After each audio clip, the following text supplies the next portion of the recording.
svijet.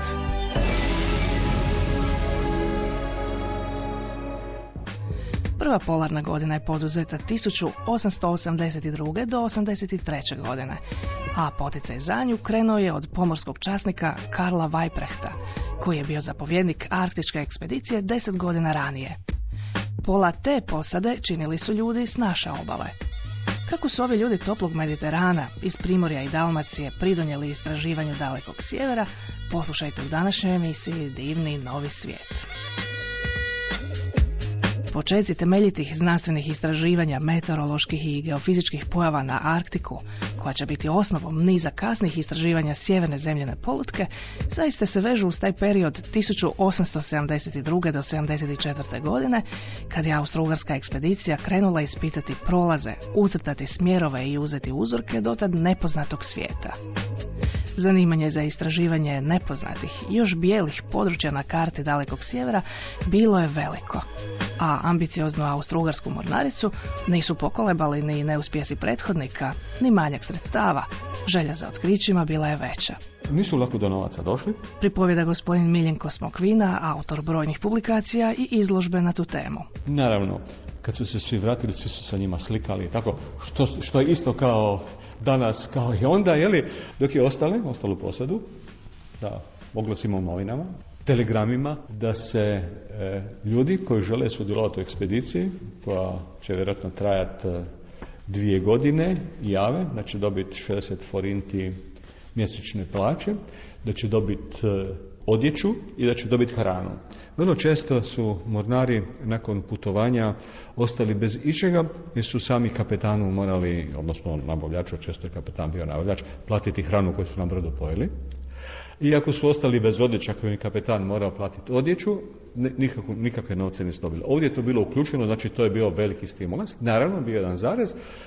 Nudili su im vrlo vjerovatno i nagrade nakon što se vrate, ako ekspedicija vodi uspješno. Oni su nagrade i dobili. Dobili su ordenje, dobili su nekoliko stotina forinti, neki nekoliko tisuća forinti. Nažalost, neki su se poropili, neki su novce potrošili. Uništila ih je slava. Točno. Postoje to sudbine, to je vrlo zanimljivo. Gledajte, samo da spomenuo imena, jer značajna su imena. Lucina sa Cresa je bio, inače pomorski kapetan, tu kod nas u Rijeci, ali porijeklom sa Cresa, koji je napustio mjesto kapetana. U ono doba je bila velika pomorska kriza, ljudi su bili nezaposleni. Bilo je doba prelaska jedrenjaka na paru. Naš kraj se u tom pogledu nije dobro snašao, cijeli Jadran, kasnilo se. Znate, one krasne slike brodova vezanih u našim jadranskim lukama, posebno u Rijeci i u Trstu, i koje je kod najviše u Rijeci, nisu slike slave i prosperiteta, nego slike brodova koje ne plove. Nažalost, jedan dio brodova je nakon 10 godina završio kao drvo za loženje. I ljudi su ostali bez posla i to je jedan stimulans bio, ljudi su znali onda 70. 80. godina da nema se gdje zaposliti i onda su se ukrcali na taj brod. Pa je Lucina prihvatio mjesto vođe palube, tako da on je bio najznačajnija osoba na brodu od naših ljudi.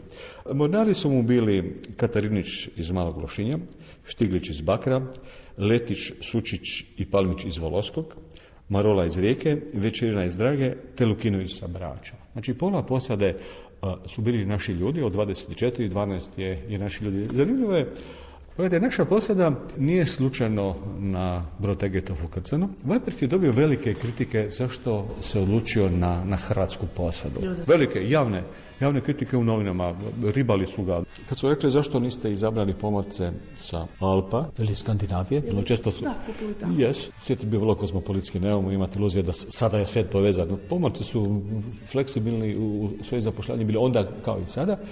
Litrov kaže ovako: hrvatski pomorci sa Jadrana su odlični pomorci i iskustva sa lošim vremenom i sa ledom i ništa nisu manja nego u sjevernim zemljama. Kako je to moguće? Kaže, oni ovdje imaju snažne bure koje su jednako opasne kao i sjeverne. Oni su vrlo pouzdani, oni su dobroga duha i kad treba zapjeva se i što je vrlo važno, ne piju previše. Ako ćete jednu anegdotu, kad su se svi skupa spasili, oni su morali napustiti brod. Kako su se bavili znanstvenim istraživanjem pa su u alkoholu mečali kojekakva bića koja su našli u ledu i u moru. Kapetan je sve staklene posude u kojem su bila konzervirana ta bića koja su oni izvukli u alkoholu, naravno, otvorio, popio, i napio se tako da 3 dana nije mogao doći k sebi, oni su za toga se svetom vratili, ali argument koji je upotrebljavao Litrov da Skandinavci piju, a naši ne piju, pokazao se stvarno pravim. Radi što bolje pripreme ekspedicije, poduzeto je i jedno predistraživanje. Ta godina, 1871. je bila iznimno topla. Leda je bilo puno manje nego što su kitolovci upozoravali i oni su došli relativno visoko, 80 ne znam koga stupnja, blizu Grenlanda i rekli, ok, moći ćemo mi sljedeće godine sa pravim velikim brodom dosta lako proći kroz sjeverozapadni prolaz. Niko nije spominjao sjeverni pol, niti slično. Vratili su se kući. To je prvi brod tako osmišljeno građen. Taj brod koji se građa u Bremerhavenu, nazvan Tegetov, po našem slavnom admiralu koji je pobjedio u Viškoj bici. Nadzor nad gradnjom broda je dobio kapetan Lusina, on je naš kapetan sa Lošinja. Nije mogao nahvaliti kako je brod dobro konstruiran i dobro sagrađen. I uputili su se na sjever. Nažalost, 72. godina je bila hladna godina. I oni su već u kolovozu, kad su napustili norveške vode, naišli na led. I brod je pokušao stroje probijati led, kako nije mogao. Vraćao se, pokušavao. I nakon samo nekoliko desetaka dana plovidbe, oni su ostali zarobljeni u led. Do kraja cijele ekspedicije. Brod se nikada više nije oslobodio. Kako se led miče tijekom ljeta i zime, on je stalno pokretan, suprotno ono što se misli da je on fiksan, čitava masa, ali to se sve skupa mice. I na osnovu toga su zaključili da bi se brod zaleđen u ledu mogao pomaknuti da bi došao blizu sjevernog pola, pojeli su cijele teorije. Čekanje. Dani, tjedni. Čekanje. Mjeseci, godine. Čekanje do očaja. Ledena zamka više se neće otvoriti. Nikada više. 40. dana nakon isplovljavanja iz luke Tromze, zaleđeno more sa svih strana nadire prema Tegethofu. Nigdje otvorenog mora. Tegethof više nije brod. Koliba je utaknuta među sante leda. Pribježište, zatvor.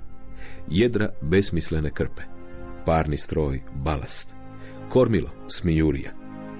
Više ne plove ni prema čemu. Sve se tiska, dolazi im u susret. 2 godine u kojima duže od 8 mjeseci ne izlazi sunce, napuštenost i strah, ozebline na svim udovima, čije smrtonosne posljedice brodski liječnik Kepes može ukloniti u patnji amputacije, skorbutne izrasline zubnog mesa koje međusobno izrezuju škarama, a za ostale rane nakon toga obrađuju solnom kiselinom. Na kraju priviđenja i očaj. Prvi čovjek broda, poručnik Karl Weiprecht, kao zapovjednik ekspedicije, i češki nadporučnik Julius Payer, vođa istraživanja na kopno i carski kartograf, imali su težak posao donošenja pravih odluka, ali i održavanja disciplina i dizanja morala posade. 2 mačke i nekoliko pasa koje su poveli sa sobom često su bili jedini topli zagrljaj, a njihovim gubitkom ujedno bi propalo i pola mornarskoga svijeta. 14. veljače 1873. petak. Vožnja psećom zapregom. Poslijepodne razaslana pošta u bocama, i to na sjever, jug, istok i zapad.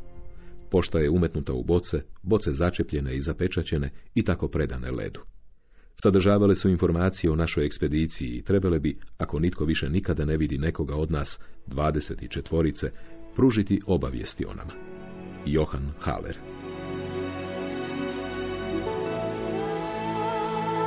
Topljenje ledenih slojeva s proljećem izvuklo bi na površinu opet ono što su već pokopali. Lešine životinja, ostatke hrane, izmet. Nije teško zamisliti kakvo je čudo, s koliko značenja morao za njih predstavljati fenomen polarne svjetlosti, aurore koja se pred njima razlila u svim bojama duge, pred kojom su znali padati na koljena.